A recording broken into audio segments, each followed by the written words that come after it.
From the sky to the ground, from the coast to the villages, from prediction to preparedness, we want to make sure everyone stays safe this hurricane season. Over the next 30 minutes, we'll tell you if forecasters anticipate an active season. We'll take a tour of the planes that fly into Mother Nature's most dangerous storms, and we'll break down how you can prepare before a storm hits. VNN presents Into the Eye of the Storm, the 2026 Atlantic hurricane season.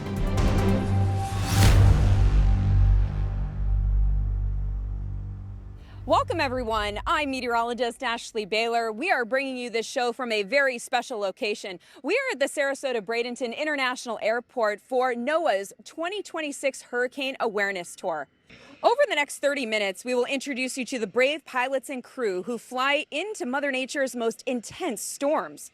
We'll speak with forecasters from the National Hurricane Center, and of course, we'll tell you how you can be prepared before a hurricane hits. Let's start things off with a look at the 2026 Atlantic hurricane season outlook. On April 9th, forecasters from Colorado State University released their annual Atlantic hurricane season outlook. For the first time in 7 years, they anticipate a slightly below average season with 13 named storms. Of those named storms, 6 could become hurricanes, with 2 becoming major hurricanes with winds over 111 miles per hour. On average, there are 14 named storms with 7 hurricanes and 3 major hurricanes. I had a chance to sit down with Dr. Phil Klotzbach, lead forecaster and researcher from CSU, to talk about why they expect the numbers to potentially be lower than normal. And the big reason why we're forecasting a slightly to somewhat below normal season this year is due to an impending El Nino. It's looking very likely that we're going to see a moderate to potentially even strong El Nino by the peak of the Atlantic hurricane season. El Nino is identified by warmer than normal waters in the central and eastern tropical Pacific. During El Nino, strong upper-level westerlies cause wind shear, which typically suppresses hurricane development in the Atlantic basin. When you have an El Nino, what that tends to do is increases levels of vertical wind shear in the Atlantic basin. So basically, the wind shear is a change in wind direction and speed with height in the atmosphere. Too much of that shear tears apart hurricanes. And so when you have a lot of shear, like we typically get in El Nino years, it tends to reduce overall levels of hurricane frequency. A moderate to strong El Nino was present during the 2023 Atlantic hurricane season, yet it ended up being an active year with 20 named storms, 7 hurricanes, and 3 major hurricanes. So why do forecasters expect this year to be less active?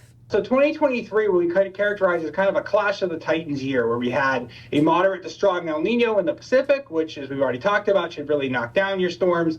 But at the same time, we had a record warm Atlantic. So the tropical Atlantic was extremely warm, the Caribbean was extremely warm, the Gulf was warm. And so basically, we ended up with quite a busy hurricane season, 20 storms, which is a lot of storms, in a moderate to strong El Nino. And the vertical wind shear in 2023 was actually somewhat below normal. And again, that was due to the fact that when you have an extremely warm Atlantic, the tropical circulation didn't respond like it would in a typical El Nino. If we look at the Atlantic right now, it's a bit warmer than normal, but nowhere near as warm as it was 3 years ago. El Nino should dominate what happens in the Atlantic. If we look historically at the 15 strongest El Nino years since 1950 and compare them with the 15 strongest La Nina years since 1950, we do see a pretty pronounced difference in the number of hurricanes making landfall in the U.S. For example, for hurricanes, we had 31 in La Nina and 11 in El Nino, so almost a 3-to-1 difference. Occasionally, we see another player in the suppression of tropical activity, Saharan dust. Dr. Klotzbach emphasizes that even if the season starts slow due to Saharan dust, it isn't an indicator for the entire season. And for example, one of the biggest dust outbreaks we saw off the coast of Africa occurred in late June of 2020. And that was one of the busiest hurricane seasons on record. We had a whopping 30 named storms that year. However, if the dust consistently extends to the Caribbean, that could signal a quieter season. That would mean strong low and mid-level winds are carrying the dust to the Caribbean, and that indicates stronger shear across the Atlantic. Remember, the shear is our hurricane suppressor. On May 21st, NOAA released their highly anticipated 2026 Atlantic hurricane season outlook. This year, forecasters predict a potentially below normal hurricane season with 8 to 14 named storms. Of those named storms, 3 to 6 could become hurricanes, with 1 to 3 strengthening into major hurricanes. That means Category 3 or higher. Now, NOAA's forecast parallels Colorado State University's Atlantic hurricane season outlook. Here's a look at the numbers. As we mentioned, wind shear caused by a moderate to strong El Nino is the dominant factor behind this year's lower numbers. Now, while wind shear can virtually shut down hurricane formation in the Atlantic, that doesn't mean that we couldn't experience what we call homegrown tropical systems. Homegrown tropical systems tend to develop in the Gulf or off the coast of the southeastern U.S. Those storms tend to be weaker, but also don't allow for much lead time before impact. The biggest impacts from those storms could be heavy rain and strong winds, something we have to monitor very carefully here in the Villages. This year, the National Hurricane Center will implement a new warning system for the 2026 Atlantic hurricane season. For the first time, tropical storm watches and warnings, as well as hurricane watches and warnings, will be issued for inland areas, not just coastal towns and cities. We have officially kicked off the 2026 Atlantic hurricane season. This year, the National Hurricane Center is introducing a major upgrade to their forecast cone graphic, one that's important for the Villages. For the first time, the cone will include inland tropical storm and hurricane watches and warnings. Experimental versions were tested during the 2024 and 2025 seasons, and overall, public feedback was positive and helped communicate inland risks. I remember Helene specifically because we knew that while Helene wasn't going to make it a landfall in the main part of the Florida Peninsula, it was going to be up in the Panhandle, there were significant impacts, whether it be storm surge or heavy rainfall, even the wind, for those areas that laid outside the cone. And so we knew we had to make some special efforts to warn people. As we know, hurricanes and tropical storms don't stop at the coast. Traditional forecast cone graphics, like this one, focused on coastal watches and warnings, leaving inland residents unsure of their risk. We've seen plenty of storms in Florida's history that go clear across the peninsula, whether it be a Milton or a Charlie. They can cause a lot of wind damage even in those inland areas. So we want people there to be just as prepared as somebody on the coast.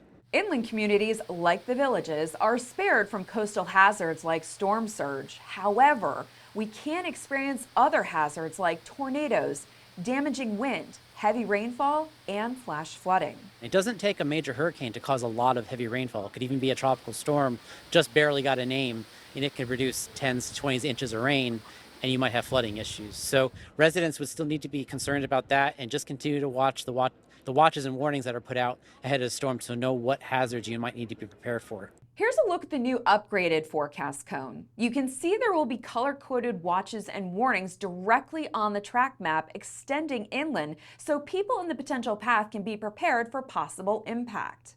A new legend symbol shows diagonal hatching for places under a simultaneous hurricane watch and tropical storm warning. The National Hurricane Center, along with our local National Weather Service offices, produce separate graphics to highlight the impact for rainfall, flooding, and tornadoes. During a storm, it's important to listen for more isolated warnings, such as tornado warnings and flash flood warnings, where the threat is imminent. Your VNN and WVLG weather team will always let you know if any watches or warnings are issued. So stay up to date with us throughout hurricane season. Coming up, we'll introduce you to the incredible crew that fly missions into these tropical cyclones. We'll also give you an inside look at the planes that have battled Mother Nature's fiercest storms.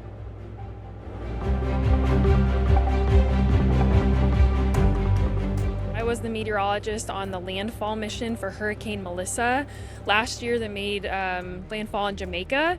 And that was the first time that I've ever been on a mission where we got in, we thought we over-G'd or overstressed the aircraft based on extreme turbulence that we hit in the eye wall. Got into the eye, and our radar presence showed that we basically had mesovortices around the entire eye wall. So at that point, we basically said, like, we can't continue this mission. Now it needs to become, can we get out of here safely? So we orbited in the eye for about 30 minutes with that.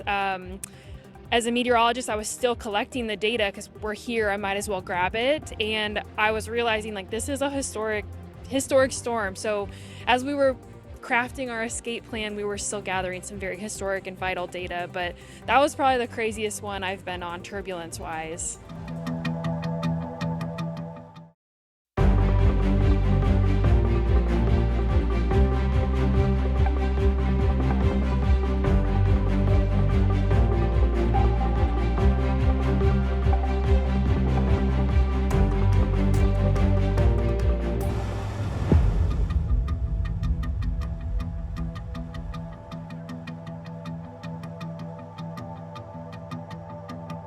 We are about to get a behind-the-scenes look at the various planes that fly in and out of these dangerous storms. And for the first time ever, the National Hurricane Center has 3 of their planes on display. Let's take a look.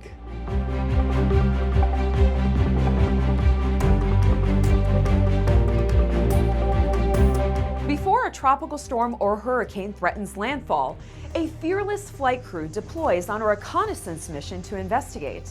These are pilots, navigators, meteorologists, and loadmasters, more commonly known as the hurricane hunters. These elite crews are from NOAA and the U.S. Air Force Reserve's 53rd Weather Reconnaissance Squadron. Their daring missions provide real-time data about a storm's location, track, and intensity. They operate specialized aircraft packed with radars, sensors, and expendable probes called dropsondes as they fly through the most violent storms. This year, NOAA and the 53rd WRS conducted a hurricane awareness tour with multiple stops in the Caribbean and Gulf Coast states. We ventured to the Sarasota-Bradenton International Airport to meet with the remarkable flight crews and tour the planes that fly these dangerous yet crucial missions. The 53rd WRS Hurricane Hunters are based at Keesler Air Force Base in Biloxi, Mississippi as part of the 403rd Wing. The squadron operates 10 WC-130J aircraft. The 4-engine turboprops are built for durability as they fly at low altitudes, typically between 500 to 10,000 feet, directly into the core of a tropical cyclone. They crisscross through the eye wall multiple times per recon mission, and those Category 5 hurricanes provide that stadium effect vantage point. In the cockpit of the WC-130J, we spoke with Lieutenant Colonel Mark Withey, a navigator for the 53rd WRS. Over his flying career, he has navigated flight crews through a staggering 187 eye walls. The crew up front in the cockpit here, we have a pilot and a co-pilot, and they're keeping the airplane flying, going the right direction. And then I'm looking at the radar because we are flying through a very significant weather system, and I'm looking for those features that may be particularly hazardous, but at the same time taking information from the weather officer in the back and then guiding us to the safest path to the center of circulation in the hurricane. During these hours-long missions, the onboard meteorologist or weather officer will direct the loadmaster to release dropsondes. We got a quick lesson from Aerial Weather Reconnaissance Officer Sarah Olson. This is the main sensor that we use in the storm environment. It's called a dropsonde. You can see it's got its little parachute. And essentially what this does is it falls from our plane and it gathers weather data on its way down to the ocean surface, sending us back information about pressure, temperature, wind, humidity. And I like to say that it's basically a weather balloon in reverse, giving us all that vital information that we're then going to pass off to the Hurricane Center. And to actually get these out into the storm, we send about 20 of them depending on what we're looking at. Shortly after their release, the onboard meteorologist will start receiving data, which is sent in real time via satellite to the National Hurricane Center for analysis.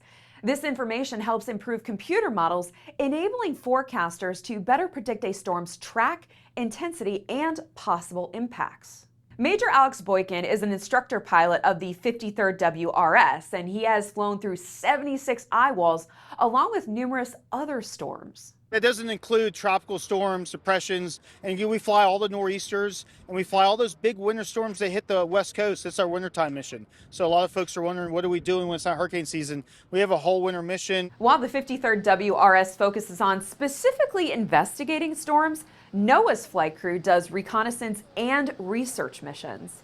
NOAA's Aircraft Operations Center is based just south of us in Lakeland, Florida. Their fleet consists of 2 Lockheed WP-3D Orion turboprops, more affectionately known as Kermit and Miss Piggy. We climbed on board Miss Piggy, which is used to collect low-altitude data.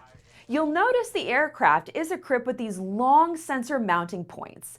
The wing pylons hold a variety of scientific instrumentation, including the aircraft's weather radars and dropson systems.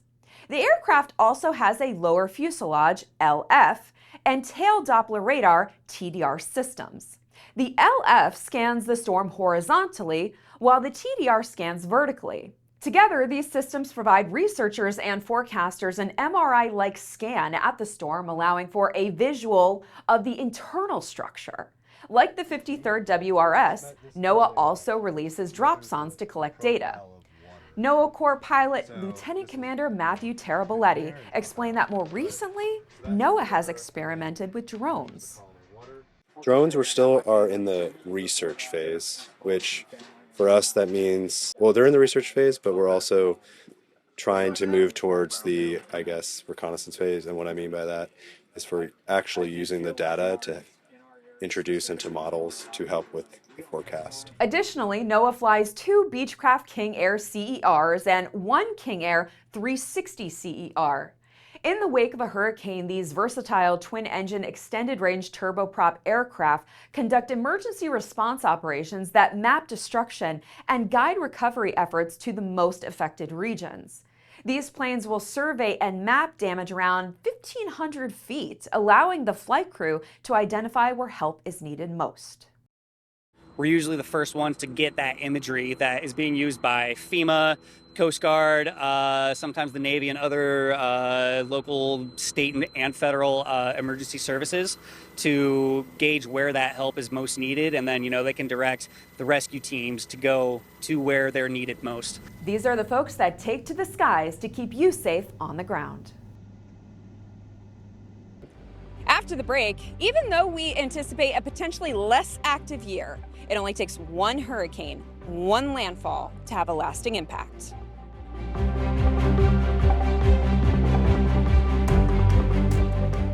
Hurricane Melissa was a visually very spectacular storm this last year. In the days before it made landfall in Jamaica, it was obviously a very high-end Cat 5, extremely powerful, but at the same time, it had a very clear eye and was just a very visually spectacular storm. So that one really is quite memorable.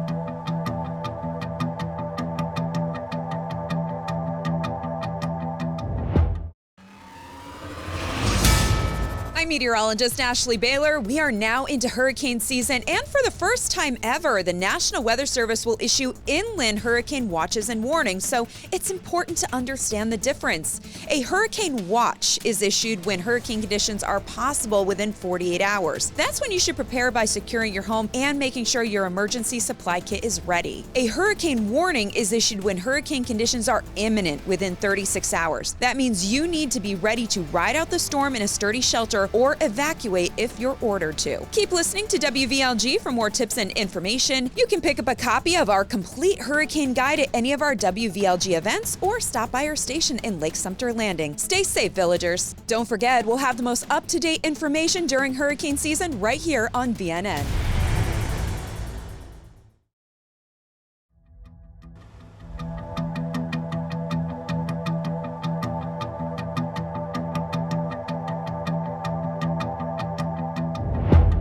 Since we live in the villages far inland away from the coastline, we avoid the devastation of storm surge, but we are not safe from powerful winds and flooding due to heavy rainfall. Should a hurricane hit, do you know what to do before, during, and after the storm? Let's dive in. From prediction to preparedness, if you can do at least one thing before a storm hits, it can make a world of difference. Before a storm approaches, here are a few supplies you can have on hand so that you're not fighting the crowds leading up to landfall. Have at least a 3-day supply of drinking water. I'd recommend 1 gallon per person per day. Also have a 3-day supply of easy to prepare or non-perishable food. A handheld can opener will probably come in handy. Speaking of food, grab an extra tank of propane, bag of pellets, or charcoal so you can grill and get a hot meal. If you take any medication, make sure you have a minimum 7-day supply. Stock up on personal hygiene and sanitation items. If you have young kids or grandkids, have extra bottles, formula, diapers, and wipes on hand. And we want to make sure everyone is entertained, right? So if the power goes out, have a deck of cards, board games, or puzzles. Of course, we can't forget our furry family members. Have enough pet food and pet supplies to last a few days. Also be sure your pet's ID tag is up to date. Have flashlights or extra lanterns with batteries, and I know many of us use the flashlights on our cell phones now, so have enough cell phone chargers to go around. Now that you know some of the important supplies to have on hand, here's what you can do before an imminent storm. Take photos of your home inside and outside, including your roof, in case you need proof for insurance. Speaking of which, make sure you know your insurance policy. Do you need flood coverage? Are you properly covered? These are the questions you want answered. Bring in or secure outdoor items like patio furniture or lawn decor. Fill your gas tanks, car and golf cart. Turn your fridge and freezer to the coldest setting and keep the door shut as much as possible. This way you can preserve your food longer if the power goes out. Now here's something you may not have tried in the past. It's called the quarter cup test. What you do is you take a cup, fill it with water, and then freeze it. Once it is frozen, place a quarter or any coin on top of it and put it back in the freezer and, of course, close the door. Now, if you evacuate and you come back and the coin is at the bottom of the cup, that means you've lost power for an extended period of time and the food is likely spoiled. Now, know your evacuation plan. Where is the closest emergency shelter? What driving routes will you take if you leave? And make sure you communicate those plans to your family and friends. If you leave, is your pet going with you? Have a plan for your fur babies. If they don't go with you, are they going to a friend's home or to a boarding facility? Not all emergency shelters welcome pets. Now, it's sad that we even have to mention this, but if you do evacuate, please do not leave your pet tied up outside. Once the storm has passed, no doubt folks are eager to get outside to survey any potential damage, but here are a few things you should keep in mind before venturing out. Whether you rode out the storm or evacuated, wait for local officials to give you the all clear. We will certainly relay those messages on WVLG and VNN. Stay alert for possible flooding. Even if you don't see flooding on your street, it doesn't mean other streets, tunnels, or underpasses aren't flooded. If you do come across a flooded road, don't drive through it. The water could be deeper than you think. If it's safe to do so, inspect your home for damage. Take photos of any damage for insurance purposes.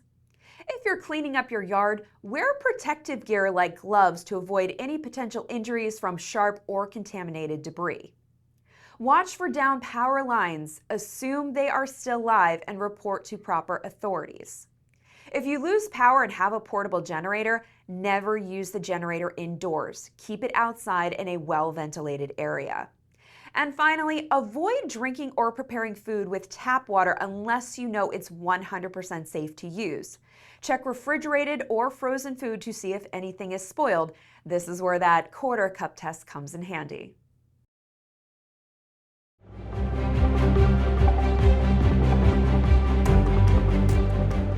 First one was Hurricane Dorian. I was crew 1 for Dorian. It was my first summer, first season with the squadron. I flew Dorian as a tropical depression, a Category 2, and then the Category 5 as it was destroying Abaco Island in the Bahamas. I'll never forget that. I mean, it was unbelievable. I live up in Pensacola, Florida. I flew the landfall mission for Hurricane Sally as it was hitting my house. That's an interesting phenomenon, to be in a hurricane through the eye as it's hitting your home. That's a kind of different, unadvised kind of thing to do maybe, but I'll never forget that.